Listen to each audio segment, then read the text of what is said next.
Bonjour, alors bienvenue dans une nouvelle semaine livresque. Je pars tout ça un petit peu plus tard que prévu, donc nous sommes le dimanche 11 février et en fait, je vais faire une petite intro de vlog, mais j'ai déjà des lectures dont je voudrais vous parler, sauf qu'en ce moment, j'ai pas le temps tout de suite, donc je passe ça, puis après ça, je vous reviens. Donc, 11 février, qui est la journée du Super Bowl, oui, oui. Et moi, je suis une fan de football, même si c'est souvent atypique, visiblement, pour peut-être les lectrices et les lecteurs. Mais oui, j'aime le football et la lecture. Alors, en cette journée de Super Bowl, je décide de contre-attaquer avec des suggestions de lecture. Tout d'abord, on commence cette semaine-ci par Et oui, incroyable, musique d'ambiance. J'ai finalement terminé l'écoute du premier tome de À la recherche du temps perdu, donc du côté de chez Swan. Je l'ai écouté en livre audio pour rappel parce que c'était volontaire, c'était un test pour voir si j'allais embarquer, dans le fond, dans l'histoire un petit peu plus que lorsque j'avais tenté dans le passé de le lire en papier. Et ce fut le cas. Cela dit, qu'est-ce que je peux dire de tout ça? Je ne sais pas comment vraiment on peut oser parler de À la recherche du temps perdu. C'est tellement un livre qui a une réputation depuis longtemps, dont on a beaucoup parlé, qui a été beaucoup analysé. Et puis moi, je ne suis pas non plus une super grande lectrice de classiques. Mais ce que je peux vous dire, je vais le traiter exactement comme n'importe quel autre livre que j'ai lu, parce que pour moi, c'est tout d'abord une lecture. J'ai vraiment... ça peut être un coup de cœur, mais c'est sûr que c'est une excellente lecture.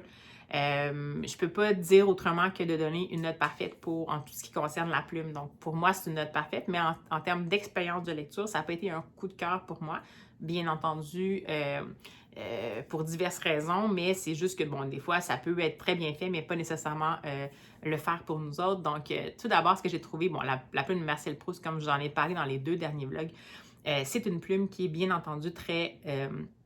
en tout cas dans ce tome-ci, très introspective, qui porte à la réflexion, contemplation.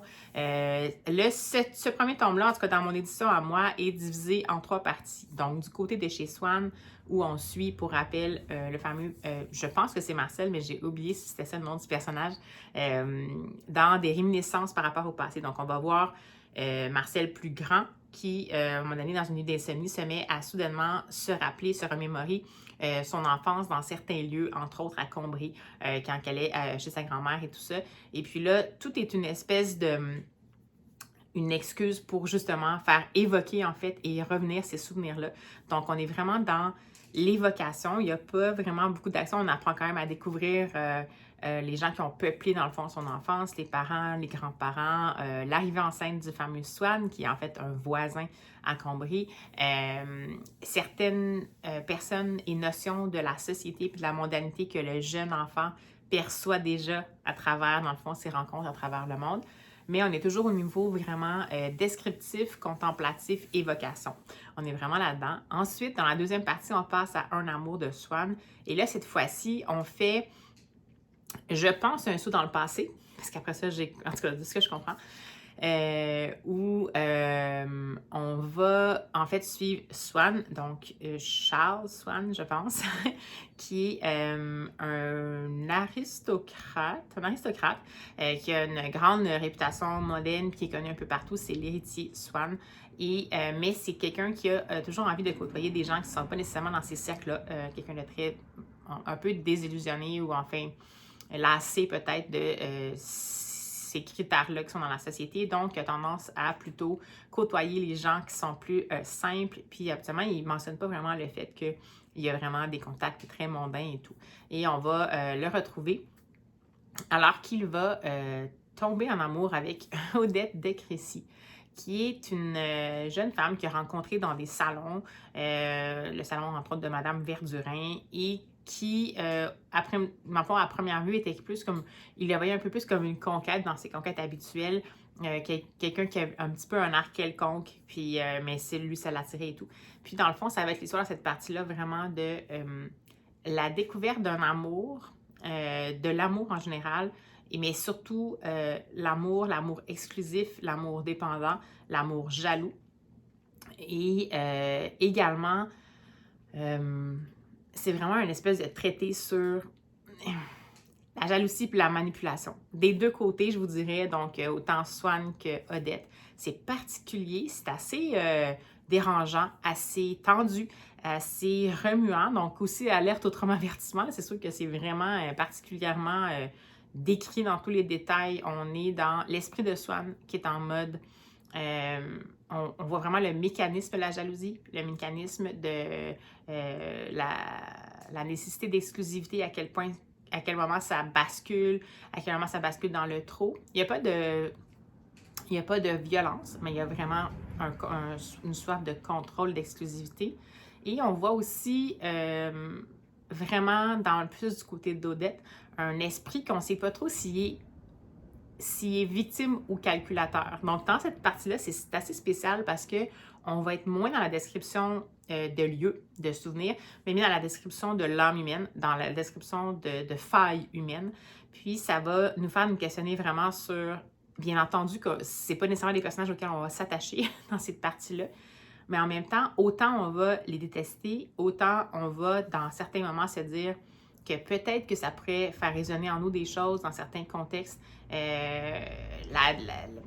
le fond, la dérive, l'extrême, les sentiments extrêmes, les émotions extrêmes, donc je sais pas, c'est particulier. Fait qu'autant on dirait que des fois, on comprend un peu, en même temps, on trouve ça pas vraiment, on trouve ça vraiment terrible.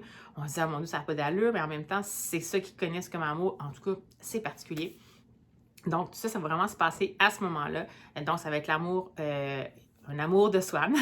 Et ça se termine, dans le fond, alors qu'on a l'impression que Swan a mis fin à sa relation ou en tout cas mis ça un peu de côté. Donc, ça, c'est la première partie. Puis, la troisième partie, c'est une toute petite partie, puis ça s'appelle Nom du pays. Je me souviens jamais c'est quoi, parce que ça, je n'en avais pas entendu parler. Je ne savais même pas que c'était inclus du côté de chez Swan. Première partie, Combré, ça, je me suis... Ah, ben ça s'appelle Combré, mais... attendez un petit peu, c'est à la fin. Je pense que j'ai une table des matières. Nom de pays, le nom. Donc, à ce moment-là, on va retrouver le fameux enfant du début qui est de retour à Paris. Donc, puis, c'est un enfant qui a une santé très fragile, donc il ne pourra pas voyager. Puis là, on va le suivre à un moment où il est accompagné par la dame de compagnie, en fait, que sa grand-mère avait à Combray, mais qui maintenant, comme sa grand-mère est décédée, est venue vivre avec lui, puis qui est comme un peu sa nurse, sa nanny, sa nounou. Bon. Et puis, donc, on va le voir s'émerveiller devant ce qui, pour lui, va évoquer des noms de pays ou des noms de lieux, justement, parce que comme il ne peut pas se rendre directement, il est comme un peu pris pour dans le fond, juste essayer de trouver qu'est-ce qui évoque techniquement un nom pour lui. Et également vers le début d'une amitié bizarre, une amitié qui a des très grandes similarités avec l'espèce de relation un peu amour-haine de Swan avec Odette. Et c'est peut-être pas sans lien, parce que de là, dans le fait, on réalise que l'amitié, la jeune fille qu'il va rencontrer aux Champs-Élysées, où il va avec sa nounou, c'est Gilberte Swan. Donc, potentiellement, la fille de Monsieur Swan. Et on sent que la maman, c'est Odette. Donc là, c'est un peu compliqué. Fait que j'ai l'impression qu'au fur et à mesure des temps, on va finir par comprendre qu'est-ce qui s'est passé quand. Là, dans le fond, c'est comme un peu asynchrone. On a comme un moment dans le passé. Après ça, on revient encore plus loin. Puis là, on revient à un moment où est-ce que le jeune est vraiment rendu aux Champs-Élysées. Puis l'espèce de naissance de cette espèce d'amitié unilatérale, mais pas vraiment avec cette fameuse Gilberte-là. Donc ça, c'est la première partie. Mais comme je vous dis, j'ai fait en même temps un résumé. Je ne sais pas trop comment on peut parler de tout ça en étant vraiment concis, mais vous voyez que ce qui m'a marqué, c'est vraiment la plume, en fait, de l'auteur, parce que dans tous les cas, il va avoir... c'est sûr que la plume qui fait référence à la partie de Marcel ou de l'enfant est toujours introspective, évocatrice, descriptive, en lien avec des lieux plus, et éventuellement un peu avec des personnes, mais c'est plus avec des lieux et des personnes dans des lieux. Alors que la plume de Proust, alors quand elle se déploie par rapport à l'humain, l'hommerie, comme on dit, mais l'humain, l'âme humaine et tout ça, elle est plus dans le côté introspection, émotion, tourment intérieur et tout ça. Donc, je peux pas être autrement que complètement ébahie par cette plume-là. C'est une plume qui est pas facile d'accès, puis je pense pas que c'est vraiment ça le but. C'est une plume qu'il faut apprivoiser.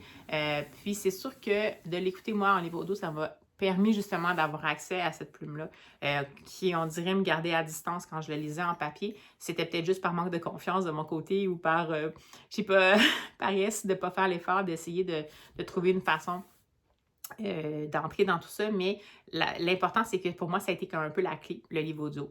Je pense que dans les prochains tomes, parce que oui, je pense que je vais quand même continuer à la recherche, je suis en perdu, mais je ne vais pas enchaîner nécessairement, comme là, j'en ai eu un, puis comme c'est pas non plus un livre où il se passe tant d'action, on est vraiment dans la description, comme je vous rappelle, c'est comme vraiment plus comme une immersion dans un univers, puis une rencontre avec une plume tellement particulière que c'est sûr que je ne vais pas nécessairement enchaîner. Je pense pas que c'est un livre qui fait bon enchaîner, mais c'est sûr que c'est une plume qui est marquante, donc c'est sûr que c'est sans doute une plume à laquelle on a envie vraiment de revenir, vers laquelle on a envie de revenir.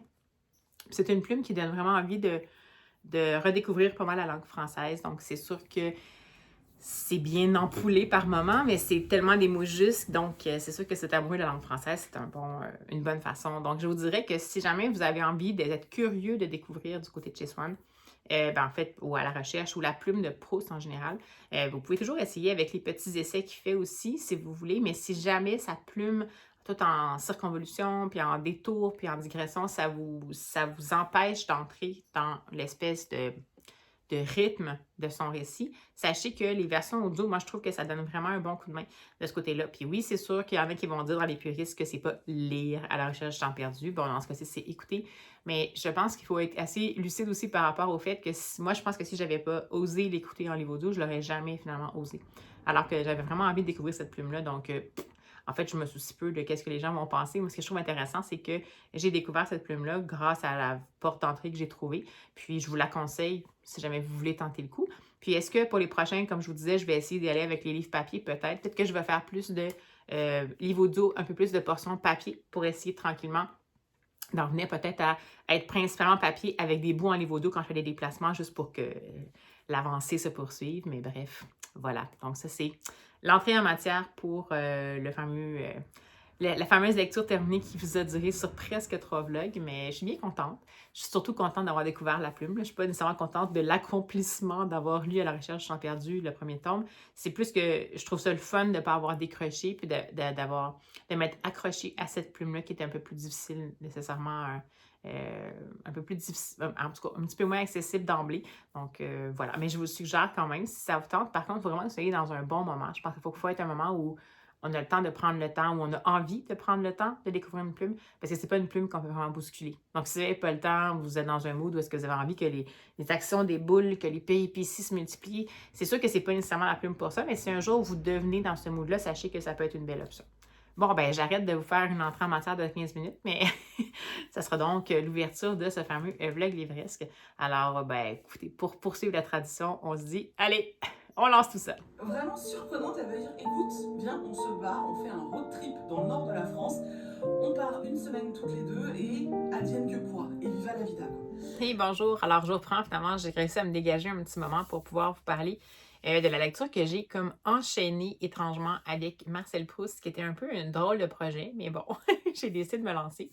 Comme vous savez, dans le dernier vlog, j'avais découvert l'autrice Lily Boisvert, une autrice québécoise, avec sa trilogie, qui est rendue à 2 tomes, de fantasy Anna. Et c'est une autrice dont je vais découvrir l'œuvre parce que pour mon boulot, j'ai besoin de l'avoir fait pour pouvoir faire une animation. Et ben voilà, donc je voulais continuer à lire sa fiction. Et le prochain livre qu'elle avait fait, en fait, c'est Match. Donc, c'est sorti en 2022, je pense. Et si j'ai bien compris, ça se situe plus dans l'autofiction, je crois. Et donc, je me suis dit, bon, quand j'ai eu terminé à la recherche, j'ai perdu le tome 1, donc du côté de chez Swan, je me suis dit, ah, ben je vais lire ça, c'est une petite plaquette. De toute façon, j'aurais aimé ça l'avoir terminé pour cette semaine parce qu'il faut vraiment que je me mette à la préparation. Et puis, bah, je me suis dit, bah, ça va, c'est peut-être 200 pages, même pas 200 pages.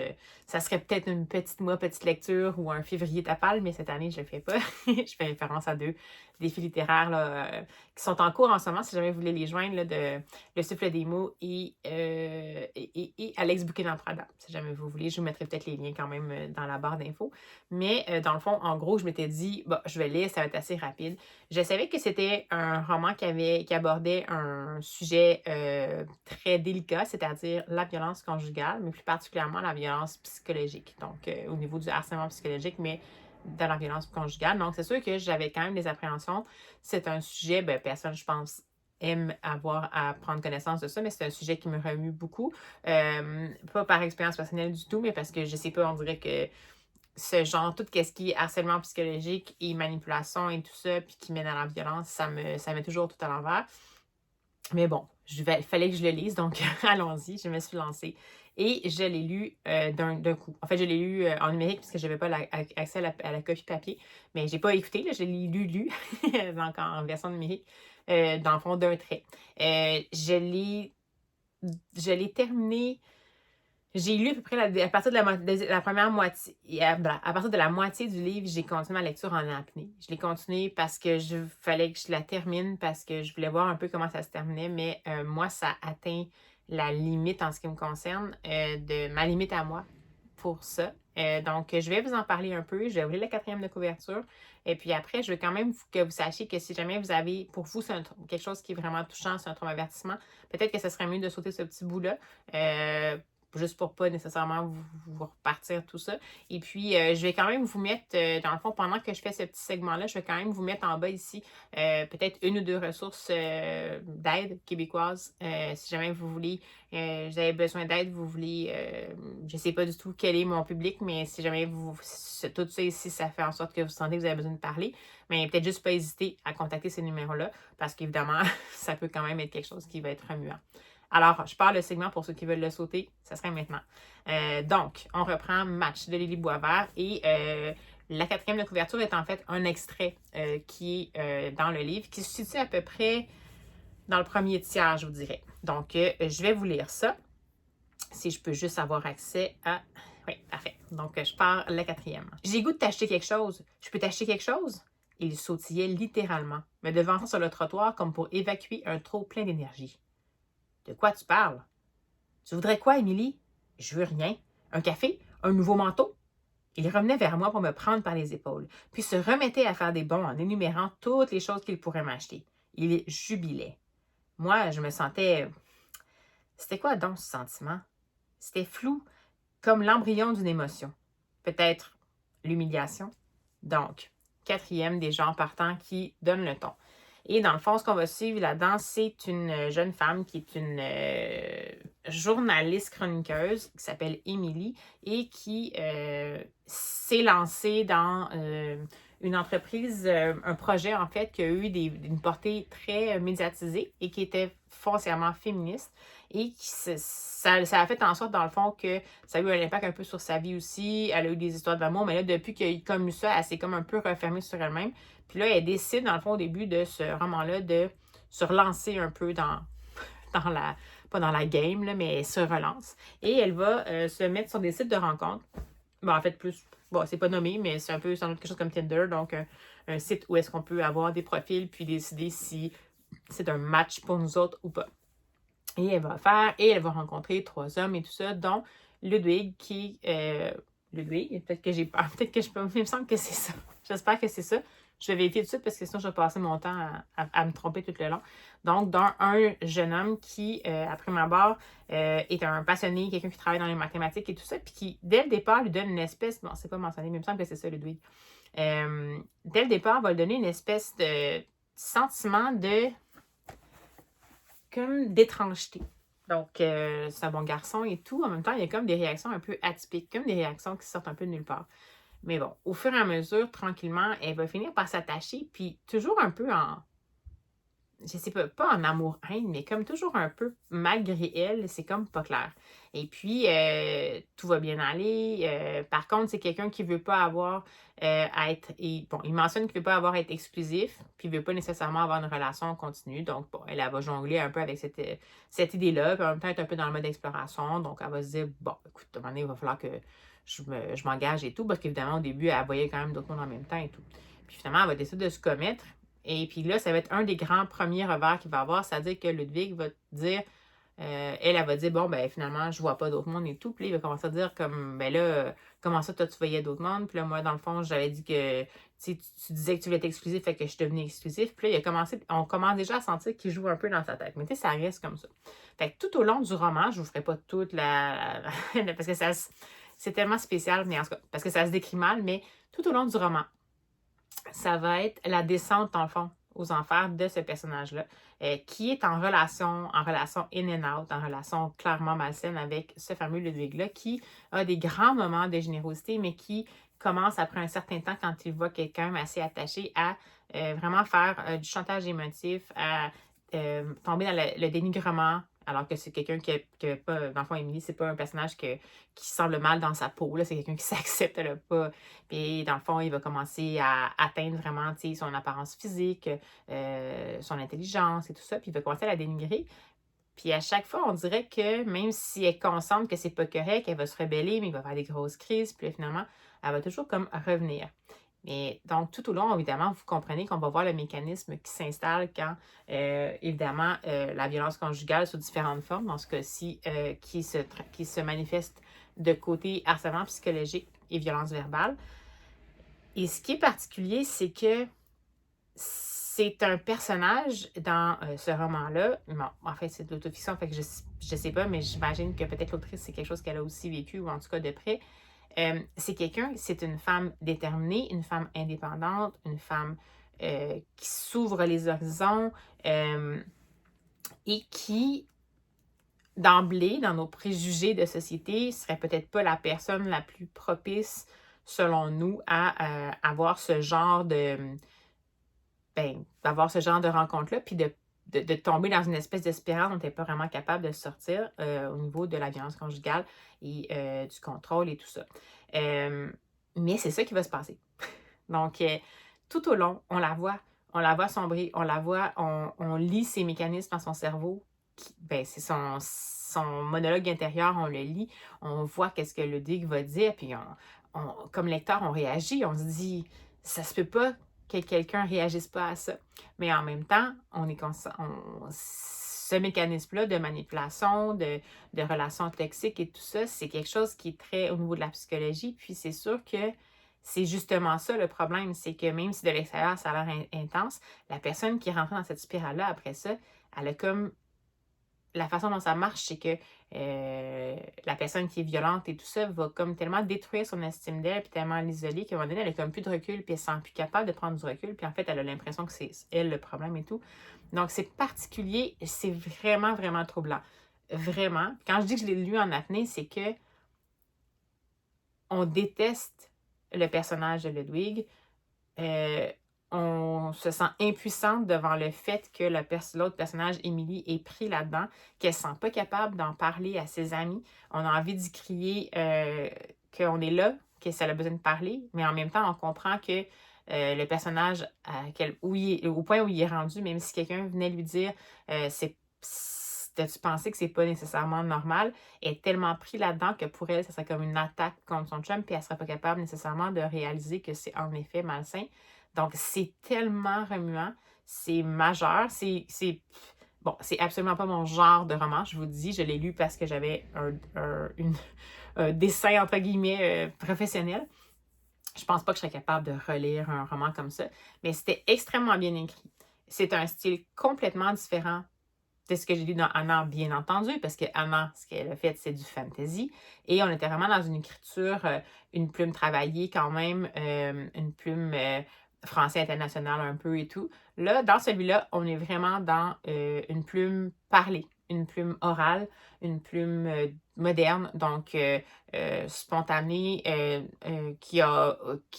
techniquement qui utilise, comme je vous dis, un nouveau langage parlé, qui a même un peu des mélanges de français-anglais, comme si vraiment on se parlait entre nous tous les jours. Donc, c'est vraiment un autre style de plume complètement. Et bien entendu que le genre, qui est un peu de l'autofiction, c'est complètement, on est ailleurs. Mais on sent que c'est de l'autofiction, qu'il y a une part de récit, une part peut-être je sais pas, à la fois de désir de partage de quelque chose, mais à la fois de désir de choquer, de désir de réveiller les gens, de peut-être être justement l'espèce de petit drapeau qui fait et tu sais, peut-être que ce serait le temps de te poser la question sur qu'est-ce qui se passe pour toi. Donc, j'ai trouvé ça vraiment bien fait. Autant ça m'a mis à l'envers, autant je pense que ça aurait pas pu être mieux fait, parce que ça plonge le lecteur dans la situation. Puis on a beau, entre guillemets, être capable d'identifier qui est le méchant et qui est la victime, on est comme impuissant dans la situation, puis on comprend clairement que cette personne-là est incapable de sortir de cette spirale-là, comme quelqu'un qui a une dépendance à une drogue. On a beau dire, on pourrait dire, ben arrête de consommer, ben c'est pas aussi simple que ça. Donc, je vous dis, là, c'est une claque, ce roman-là. Donc, c'est sûr que c'est peut-être pas pour tout le monde. Donc, sachez que c'est pas une lecture qu'on met en toutes les mains. Si jamais vous l'avez lu ou si vous voulez le faire, faites bien attention, mentionnez bien le sujet parce que c'est quelque chose qui peut-être dans certains cas peut être un déclencheur qui va être un déclencheur positif, peut-être dans d'autres cas va être des déclencheurs qui peuvent faire sombrer quelqu'un, donc vraiment c'est pas quelque chose à manipuler, c'est quelque chose à manipuler avec soin. Mais j'ai trouvé que c'est un peu dans le même esprit, c'est-à-dire que pas du tout, mais c'est un peu le même principe où on voyait vraiment la spirale maléfique entre guillemets de l'intérieur. C'est un peu la même approche que le documentaire jeunesse qui était fait chez Lisatis. Je vais regarder, oui, c'est Entre le lapin et le renard de Nathalie Lagacé chez Lisatis. Et ça s'appelle Un conte dépourvu de fées. Et puis ça, c'est également en fait une histoire dans laquelle on va voir, ben, c'est un roman graphique qui met en scène une relation amoureuse toxique, puis on va sentir tout de suite que c'est un lapin et un renard, vous voyez bien. Donc le lapin ne perçoit pas nécessairement que le renard est rusé, puis va devenir manipulateur, puis plus ça va aller, puis plus, dans le fond, le lapin va être pris entre les griffes du renard, puis ne sera pas nécessairement capable de s'en sortir. C'est aussi, ça m'a fait vraiment, pour moi, il y avait une similarité dans les approches. D'ailleurs, je ne sais pas quand c'est passé, c'est paru ça. Bon, c'est paru presque au même moment. C'est particulier parce que, dans le fond, c'est sûr que de nos jours, il y a beaucoup, tu sais, tout ce qui est violence conjugale, féminicide, c'est beaucoup plus présent aussi dans l'espace médiatique. C'était peut-être quelque chose de nécessaire à ce qui arrive, mais ce que je trouve intéressant, c'est que Entre le lapin et le renard, c'est quelque chose qui est destiné à un public ado, jeune adulte, disons, avec accompagnement, ado avec accompagnement, jeune adulte, et puis justement pour essayer de faire comprendre la spirale de l'intérieur, puis comprendre que des choses qu'on peut penser comme banales, il faut vraiment qu'on devienne vigilant, puis ça devienne des drapeaux, comme quoi il faudrait juste se poser la question. Donc, c'est spécial. Donc, il y a autant ça, si jamais c'est quelque chose que vous avez envie d'explorer, il y aurait ce documentaire-là, même pour un adulte qui pourrait le lire, ou à la limite, si jamais c'est quelqu'un dans votre entourage qui est un peu plus jeune, que vous essayez de voir si c'est quelque chose, peut-être que ça pourrait être une façon aussi d'entrer, d'ouvrir la discussion, mais bien entendu sans rien forcer, puis en ayant des ressources autres sous la main à lui proposer. Mais sinon, comme je vous dis, là, en ce qui concerne pour moi, Match de Lily Boisvert et celui-là, pour moi, c'est quasiment comme un réseau, ça va quasiment ensemble. C'est comme si le premier pas, ce serait Entre le lapin et le renard, puis Match, c'est vraiment, on va plus loin, mais évidemment, c'est pour un public adulte. Donc, écoutez, c'est une lecture qui me, comme je vous dis, je pense pas qu'on peut sortir indemne de cette lecture-là. C'est... Même encore maintenant, j'ai encore le malaise, j'ai encore je suis encore dans le... elle est capable, sa plume, d'évoquer le mal-être de la personne, d'évoquer l'espèce de claustrophobie dans une situation, en même temps, l'incapacité de même identifier, d'être capable de maintenir la conviction qu'on est dans un labyrinthe négatif dont il faudrait qu'on sorte. Même ça, l'instinct de survie est comme éteint. C'est vraiment particulier. Donc, ça vaut vraiment le coup, même si ça a l'air bizarre à dire, mais vraiment de découvrir ça. Pour rappel, je vais terminer ça ici. Donc, je vais faire un signe bientôt pour ceux qui veulent peut-être revenir. Mais je vous rappelle qu'en bas ici, je vais avoir mis des ressources potentiellement si vous avez besoin de parler. Ça peut être en lien avec la violence conjugale ou pas. Mais si vous avez besoin de parler, ces deux numéros sont là. Donc, allez-y. C'est pas gênant, c'est sans frais, c'est anonyme, c'est 24/24 dans la plupart des cas. Si vous êtes en mesure de demander de l'aide, des fois, si vous en avez besoin, n'hésitez pas. Ça peut être juste de parler pour ventiler aussi si vous n'êtes pas prêt à autre chose. Donc, voilà. Alors, je vais faire un signe comme ça pour ceux qui potentiellement sont partis. Me revoici. Donc, j'ai terminé la bulle de lecture remuante. Et on va faire une transition très rapide, mais pour genre passer à autre chose, on va transitionner, même si ce n'est pas un verbe français, vers deux petites réceptions, donc deux petits emprunts que j'ai fait à la bibliothèque parce que j'avais des réservations qui étaient arrivées. Alors, évidemment, je suis allée les chercher. Donc, on va passer à ça. Ça va nous faire... Ça va nous faire changer un petit peu d'intensité émotive. Alors, donc, on se lance. Tout d'abord, je suis allée chercher un roman que j'ai vu passer. C'est pas nouveau, je pense que c'est sorti peut-être à la rentrée littéraire, pardon, à la rentrée littéraire de l'automne 2023, je pense. Même pas, mon Dieu, ça fait un an, février 2023, en tout cas en Europe. Ici, ça fait un petit peu moins longtemps. Et c'est un roman policier d'un auteur norvégien qui est Aslak Norre, je sais pas. Donc, c'est le cimetière, je sais pas, je vais pogner un bout, tout ce qui n'a pas de reflet. Comme ça. Le cimetière de la mer de Aslak Norre ou Noré aux éditions Le Bruit du Monde. Et en fait, c'est pas écrit roman policier, mais c'est un peu un roman d'enquête, en fait, je sais pas trop. Puis ça fait longtemps que je le vois passer, puis ça m'intrigue énormément. C'est une bonne brique, quand même. Je vais essayer de voir si je suis capable de trouver un nombre de pages sans me divulgacher. 500 pages environ. Et je ne l'ai pas trouvé ni en numérique, parce qu'il n'est pas encore en français en numérique, ni en audio numérique. Donc, pour moi, ça serait une lecture papier complètement. Donc, ça, c'est un peu un défi pour moi, parce qu'en ce moment, comme j'ai des déplacements, c'est plutôt difficile. Mais j'aurais le goût peut-être de même le commencer aujourd'hui. Donc, je vous lis la 4e pour vous mettre en contexte. La famille Falk compte parmi les plus puissantes de Norvège. Le suicide de Vera Lind, la matriarche de la lignée, pourrait toutefois entraîner l'effondrement de leur empire. Elle laisse derrière elle l'énigme de la disparition de son testament et de nombreux mystères, comme celui qui entoure la fin de sa carrière d'écrivaine à succès. Sacha, sa petite-fille, part alors à la recherche de son dernier manuscrit, resté inédit, qui raconterait le naufrage d'un express côtier pendant la Seconde Guerre mondiale, englouti avec les secrets de la jeunesse de sa grand-mère. Désobéissant aux ordres de son père soucieux de préserver l'honneur de sa fondation et de la Norvège, Sacha s'allie à son cousin de Bergen et à l'impénétrable Johnny Berg, un ancien agent des services de renseignement norvégiens, pour découvrir cette vérité cachée au fond des eaux. Brossant une fresque irrésistible, Aslak Norre embarque le lecteur dans le passé labyrinthique d'une dynastie où loyauté et vérité s'opposent, dans la tradition des sagas scandinaves et du meilleur de la littérature noire. Alors, c'est donc un roman noir. Mais voyez-vous, c'est super intriguant. J'ai vraiment envie de lire ça. C'est quand même assez, même à l'intérieur, c'est assez dense quand même. Mais je pense que je vais essayer de me donner le défi de le commencer aujourd'hui. Puis, je vais lire jusqu'au Super Bowl. Je vais commencer aujourd'hui, puis je le poursuivrai, dans le fond, potentiellement demain, vu que je suis en congé. Sinon, la deuxième chose, c'est un roman graphique que j'avais vu passer. Je me souviens plus c'est chez qui. Là, j'écoute toujours vraiment les mêmes en boucle, mais il me semble que ça va être soit chez Le Souffle des mots, Rêve ta vie en lecteur peut-être, puis Kitty Bookin, je sais pas. Pas d'importance, mais je l'avais vu passer, puis je pense que c'est vraiment Le Souffle des mots. Ça me tentait bien, donc c'est chez Grand Angle, et c'est le roman graphique Échec de Victor Pinel, je crois. Oui, Victor Pinel. Est-ce que ça fait le focus? Oui. Alors voilà, donc échec au pluriel et non pas, en fait, on voit ici qu'on a une fontaine qui évoque presque un pion d'échecs. Je ne sais pas si ça a un rapport. Puis je vais vous montrer peut-être quelques planches. Oui, on voit déjà des échecs, donc le jeu. Ensuite, il faut que je regarde quand même pour pas que je sois censurée sur YouTube. Et enfin, peut-être ceci. Donc, vous voyez un petit peu l'univers visuel.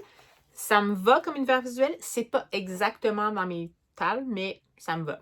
Je vais lire la 4e de couverture, donc. Les portes d'un tram s'ouvrent et un jeune homme flash sur une femme qui ne reverra plus. C'est le point de départ de ce récit choral où les protagonistes, tous en train d'échouer dans leurs relations personnelles, sont comme les pièces d'un jeu d'échecs.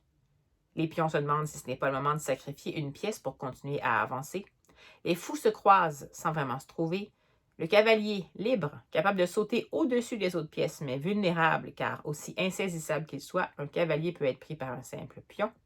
Ils avancent tous, se confrontent, se déplacent dans leur vie comme sur un échiquier. Ils sont tous connectés sans même le savoir et vont jouer une partie qui va changer leur vie. Donc, ça me tente vraiment bien. Donc, encore là, par contre, comme vous pouvez voir, même si c'est flouté ici, tout ça ici, c'est des romans graphiques que je suis allée chercher à la bibliothèque dans les dernières semaines parce que on dirait que toutes mes réservations sont arrivées en même temps, donc il va falloir quand même que je m'y mette. Mais c'est un beau problème. Alors voilà, 2 très longs segments pour commencer ce vlog, mais je pense que je ne pouvais pas vraiment faire autrement.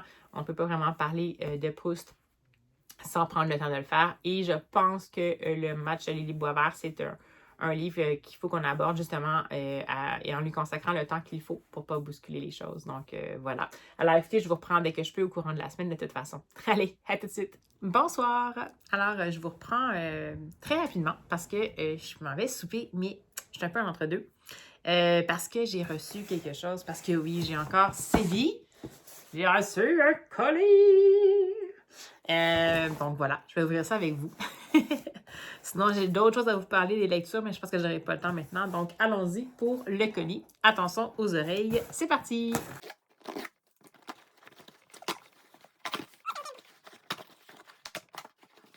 Alors, écoutez, j'ai fait une petite commande, mais ce que je trouve cool, c'est que j'ai 5 livres, mais il y en a 3 là-dessus que j'ai déjà lus. C'est juste que je voulais avoir des belles versions. Donc, je vais commencer par un ovni littéraire, mais que j'ai adoré, qui est, une grosse étiquette sur le dessus, mais je ne sais pas si je suis capable. Si j'arrive à la retirer facilement, tant mieux, mais je ne crois pas. Je vais m'en occuper une autre fois. Donc, c'est An Absolutely Remarkable Thing de Hank Green. Donc, voilà. Alors, ça, si vous n'avez jamais connu ça, c'est... Hank Green, c'est, pour ceux qui ne savent pas, le frère de John Green qui fait de la littérature pour ados. Mais ça ici, c'est vraiment un roman. Mais je vous ramène peut-être... Je vais essayer de voir si je peux pas vous mettre dans la barre d'infos ou dans un des petits i qui va apparaître ici, le lien vers la vidéo dans laquelle je vous en ai parlé. En fait, je ne sais pas si je vous en ai parlé. Je ne sais pas si je faisais déjà des vidéos à ce moment-là. Je verrai, bref. C'est particulier, c'est comme d'un roman d'anticipation, dans le fond, parce que ça se passe maintenant, mais il y a l'intervention potentielle d'une présence inexplicable, potentiellement extraterrestre, et qui a un certain pouvoir qui va changer la perception du monde, qui va donner un rôle particulier à l'art. Et bref, c'est vraiment complètement éclaté, mais j'ai adoré ça. Techniquement, c'est une duologie, j'ai juste lu le premier tome, mais bref, je voulais absolument l'avoir dans la bibli, donc, et voilà, c'est parti pour celui-là. Ensuite, je me suis dit que je pouvais bien me procurer. Puis là, c'est un drôle de timing, mais enfin bon, je trouvais me procurer le fameux Gone with the Wind de Margaret Mitchell, qui est quand même un classique. J'ai déjà lu 2 fois. Pour ceux qui ne savent pas, en gros, ça se passe pendant la guerre de sécession, mais du point de vue des gens du Sud, donc évidemment des gens qui étaient esclavagistes, mais on va suivre particulièrement Scarlett O'Hara, qui est la fille d'un propriétaire de plantation et qui a un caractère bien planté et qui se soucie pas de grand-chose d'autre que de son propre bien-être. C'est quand même intéressant parce que si le personnage principal est un peu détestable, on apprend quand même à voir la guerre de sécession de différentes perspectives. Oui, de la perspective des gens du Sud, donc qui sont esclavagistes, mais peut-être quand même pas nécessairement, sans nécessairement comprendre peut-être comment l'émancipation des Afro-Américains au niveau des droits dans la société peut vraiment leur nuire ou pas. Il y a quand même l'avènement du Ku Klux Klan, mais il y a surtout la détermination d'une jeune femme de s'assurer que la terre où elle est née survive. Donc, c'est particulier. Il y a aussi, bien sûr, une histoire d'amour là-dedans. Les gens qui me disent, vont dire, bon, non, tu n'as pas parlé d'histoire d'amour. En effet, entre 2 personnages qui ont besoin de personne à part eux-mêmes et qui vont potentiellement, leur chemin va se croiser. Donc, ça aussi, c'est intéressant. Mais je trouve que ce qui est intéressant, c'est que c'est vraiment des anti-héros. Donc, c'est pas des personnages attachants. Les personnages secondaires sont assez attachants, mais même s'ils le sont, ils ont peut-être des convictions qui sont différentes. Je trouve que c'est confrontant quand on lit en 2024, mais je trouve ça super intéressant. Donc, si jamais vous ne l'avez jamais lu, pourquoi pas? Mais voilà, je vais l'avoir en édition un peu vieillotte, donc je décide d'y aller avec celle-ci. Et sinon, j'ai décidé de me faire plaisir et d'acheter la version. Je ne connaissais pas cette collection-là. C'est Penguin. C'est une collection de Penguin Books. Penguin Vitae. Donc, c'est la version collector de Mrs. Dalloway de Virginia Woolf que j'ai déjà lu et que j'ai vraiment aimé. Bon, là, il est sous petit plastique. Je ne vais pas nécessairement l'ouvrir, mais c'était super intéressant. Puis, je l'avais déjà en pas relié, mais là, j'avais vraiment le goût d'avoir en relié. Ça, c'est vraiment... Oui, on lit un classique de Virginia Woolf, mais sérieusement, au niveau de la forme, c'est vraiment déroutant. C'est super lent, c'est contemplatif, mais ma foi, c'est si bien écrit. Donc, si jamais vous ne l'avez jamais lu, gênez-vous pas. Et enfin, on arrive à des choses que j'ai pas lues et qui sont pas en bon état. Surprise, surprise! Ça fait longtemps quand même que ça m'était pas arrivé, là, mais c'est pas grave. Tout d'abord, j'ai commandé le fameux Radio Silence de Alice Oseman, donc qu'on a vu plus dans les éditions francophones qui ont fait des éditions collector et tout ça, donc c'est Silence Radio. Et si je me souviens bien, je me souviens plus c'est quoi. On suit Frances Janvier, qui est une étudiante et qui fait aussi beaucoup de fan art, et Aled Last, qui est reconnue comme un étudiant intelligent, tranquille, mais que les gens ne savent pas nécessairement qu'il est le créateur de le Universe City et que son pseudo, c'est Radio Silence Online. Fait que j'imagine que c'est la rencontre improbable de ces deux personnes-là. Donc, je suis juste un peu déçue parce qu'il est vraiment pas en bon état, mais c'est pas grave. Je voulais surtout le lire, donc on verra si je le conserve par après. Mais voilà pour ceci. Donc, Young Adult, Alice Oseman. Et enfin, un dernier roman qui était d'une autrice que j'ai jusqu'à maintenant, dont j'ai jusqu'à maintenant vraiment super aimé les romans. Bon, j'ai une édition signée. C'est drôle, ça.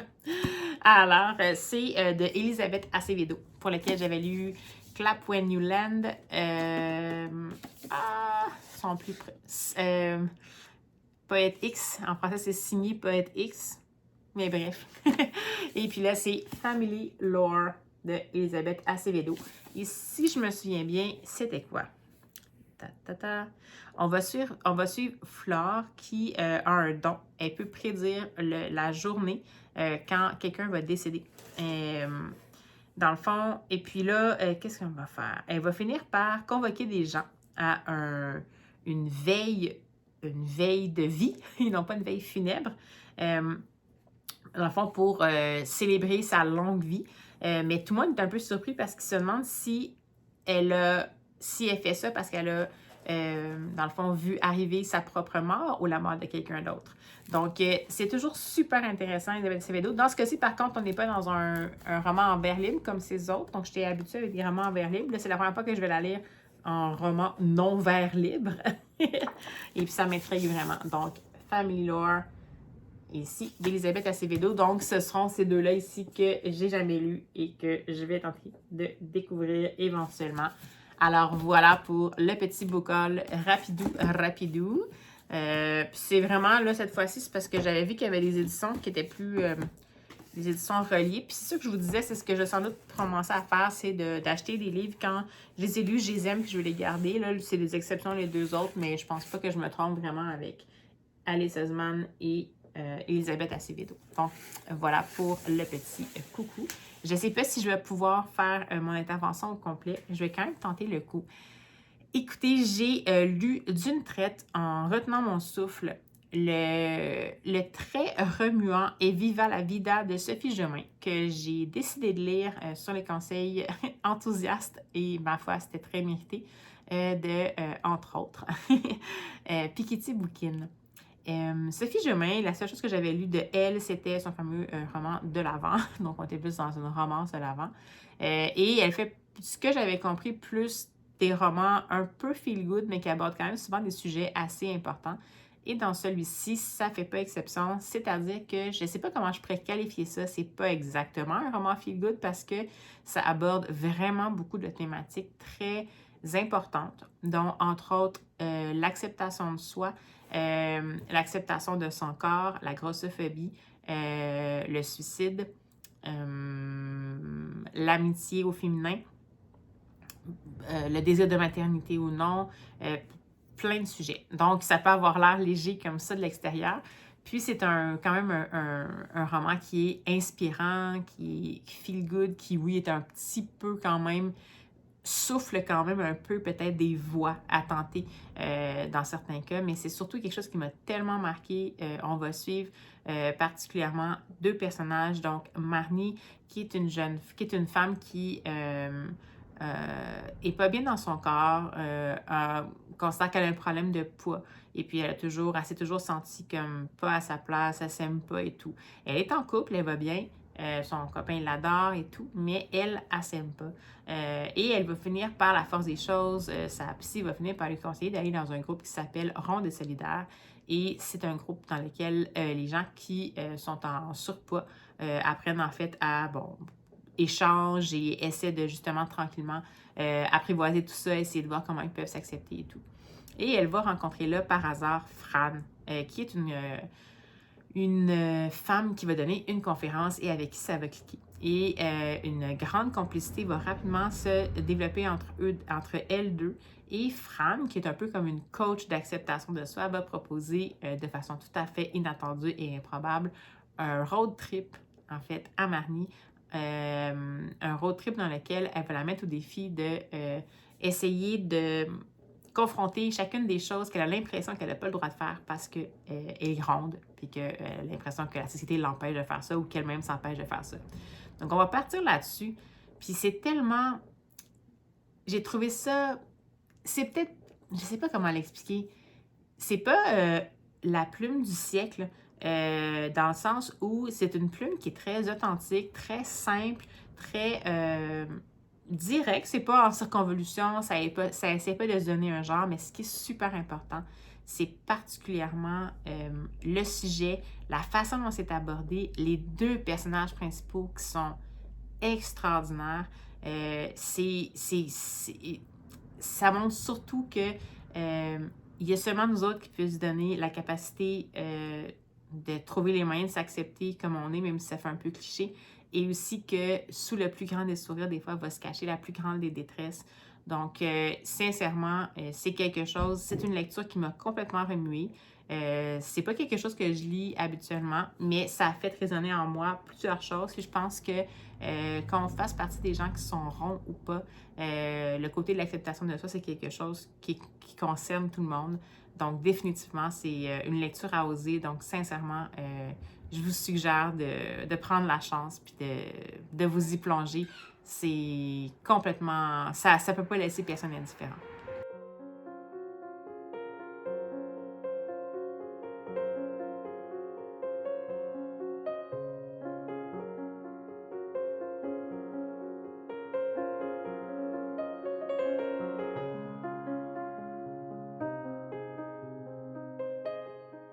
Hey, bonjour! Alors, je vous fais une petite chronique du midi, encore une fois.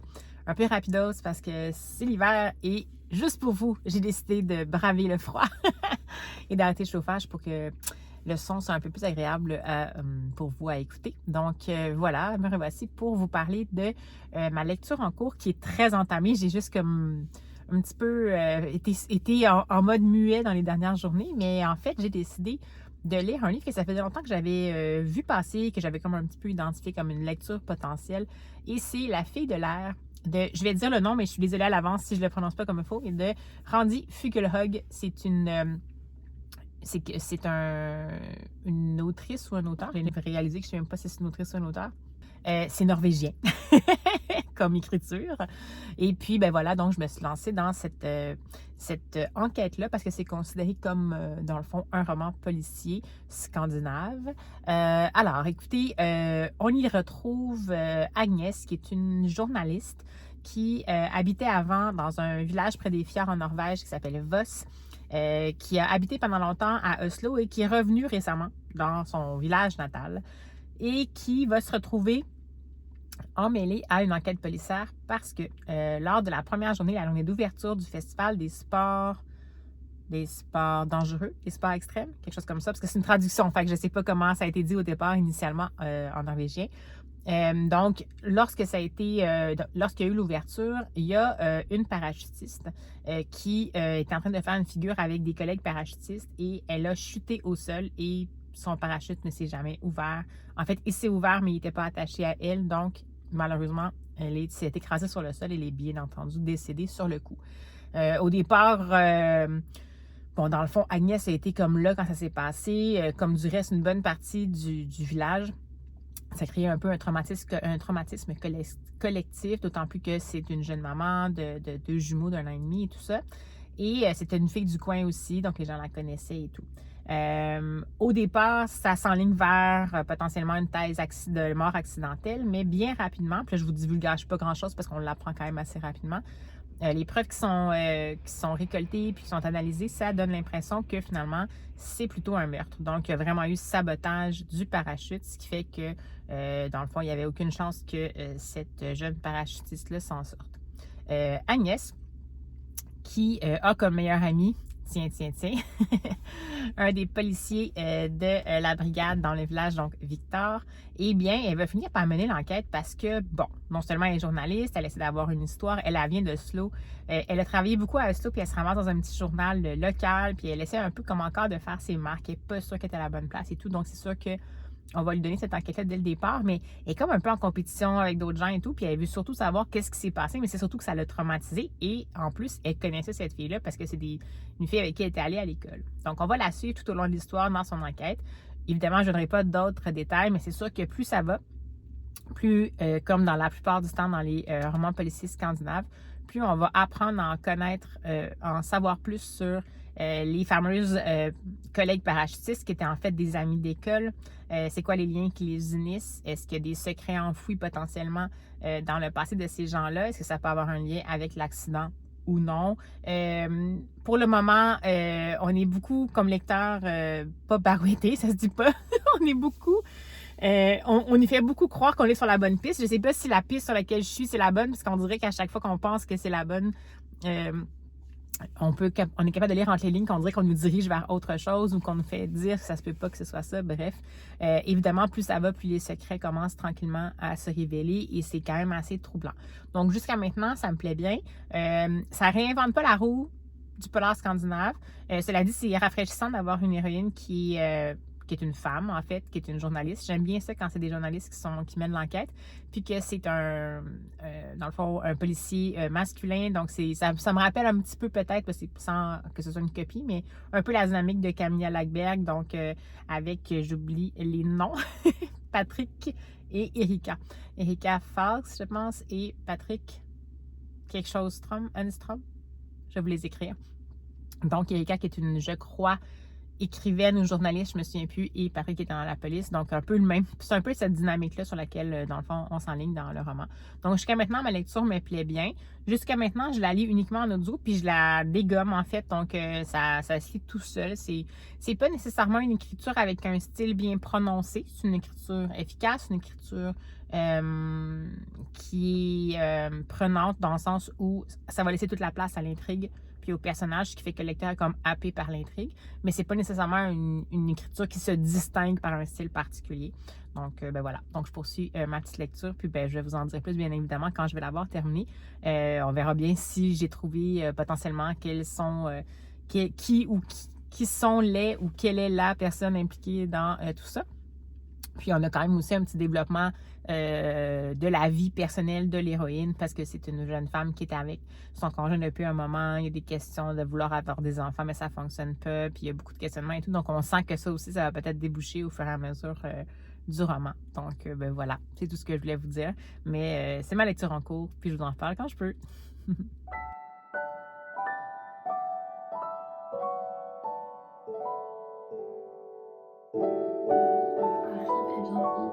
À l'aéroport, je rentre dans le sud pour un mois à peu près. Voilà, je vais emporter avec moi mon beau bouquet de roses. Je pense que je vous le montrerai après. Je ne le voyais pas en entier, mais énorme. Voilà, j'espère que vous avez passé une bonne Saint-Valentin, vous aussi. Moi j'ai passé une très bonne soirée et j'ai hâte de retrouver mes petits filles.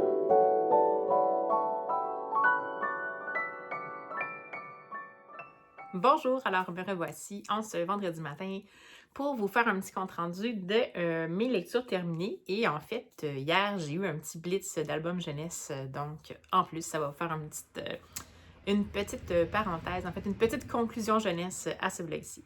Alors, tout d'abord, j'ai terminé le fameux La fille de l'air de Randy Fuglehug, dont je vous ai parlé un petit peu plus tôt dans le vlog. Et ma foi, ça a été une bonne lecture. Il y a eu des bons revirements de situation à la fin. Je pensais pas... Je me suis doutée pendant l'intrigue comment ça s'est terminé. Je me suis doutée que ça pouvait potentiellement ressembler à ça, mais je n'avais pas nécessairement les bonnes personnes impliquées puis les bonnes raisons.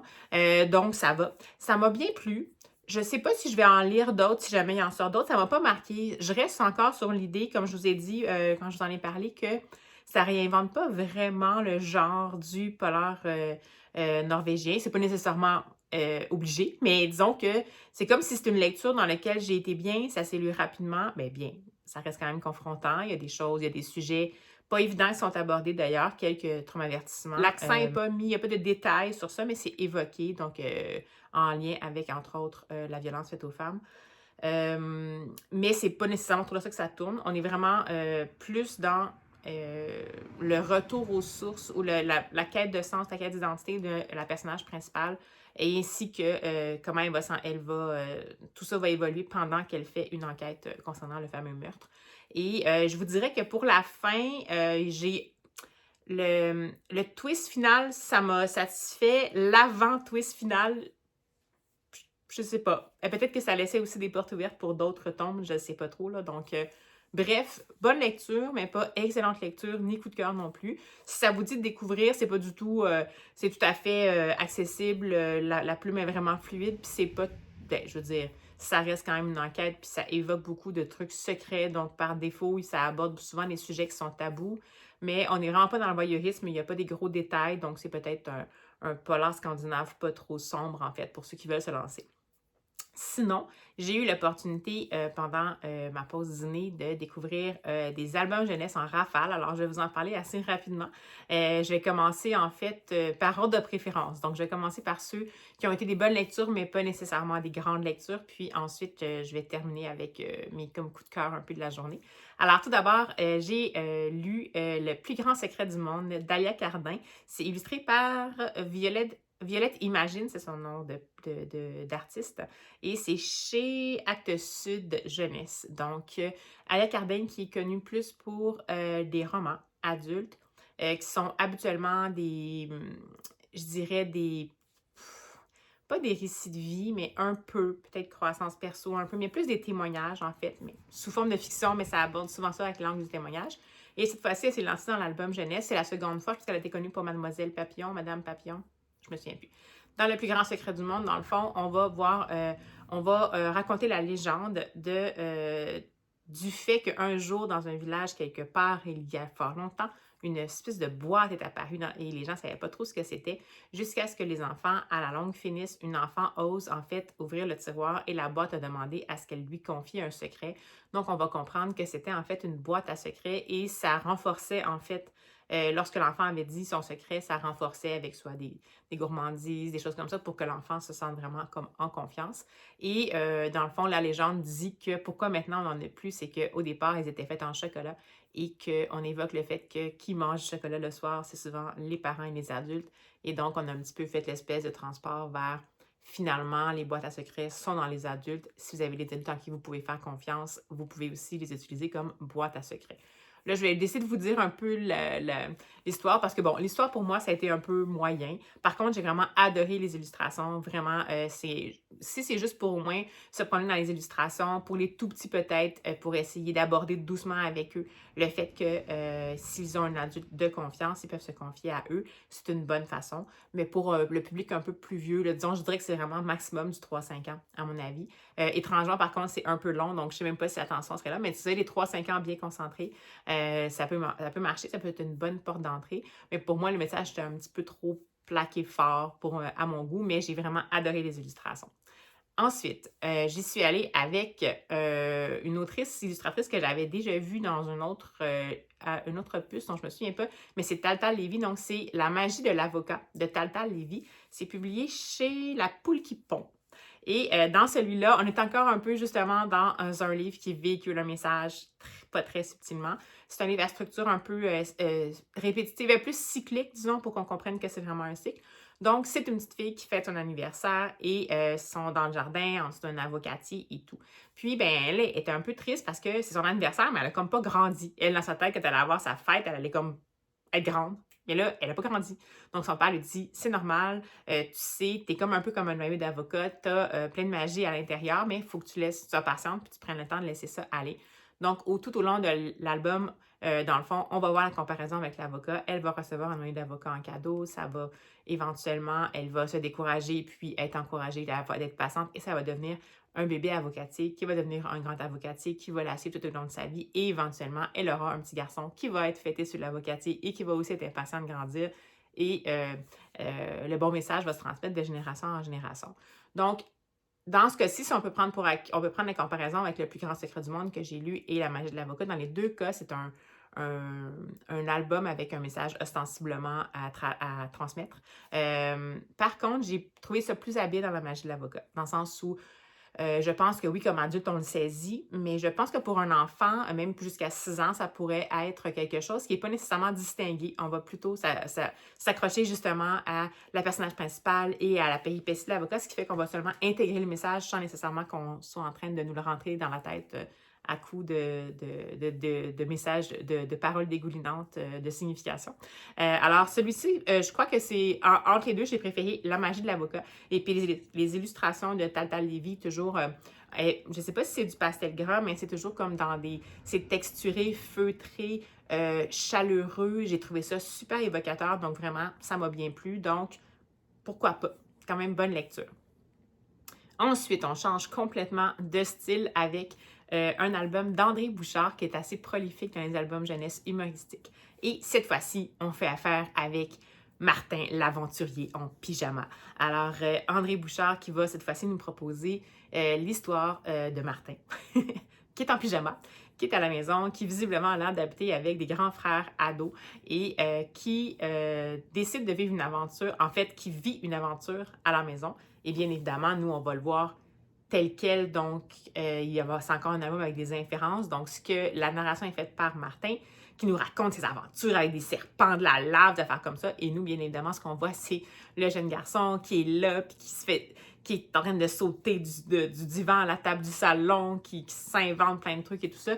Donc, c'est vraiment excellent, c'est adorable. Il y a des petits clins d'œil à la relation entre l'adolescence et l'enfance, à l'imaginaire de l'enfance. C'est vraiment savoureux. Il y a plein de détails dans les images. J'ai vraiment adoré ça. Je pense que c'est une super belle histoire à découvrir en famille. Pour les adultes, ça nous fait sourire un peu parce que, évidemment, c'est l'imaginaire de l'enfance. Puis ça nous fait peut-être sourire un peu tristement parce qu'il y en a pour qui, malheureusement, ça a été rangé dans la poche arrière, l'imaginaire. Mais comme quoi, il n'est jamais trop tard pour s'inventer une aventure dans le salon. Mais sinon, j'ai vraiment aimé ça. Je pense que les dessins sont rigolos. Il y a suffisamment de péripéties pour que ça retienne l'attention.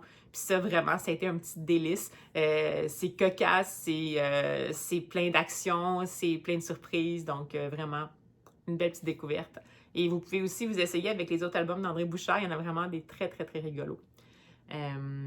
Ensuite, on passe avec le plus récent du duo Ingrid Chabert et Guridi chez Frimousse. C'est un duo que j'ai adoré, qui fait souvent des albums assez touchants.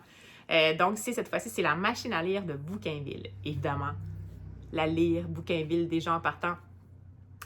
Pardon, ça m'avait accroché, mais là, en plus, avec Chabert-Guridi comme duo, c'était vraiment pour moi un incontournable.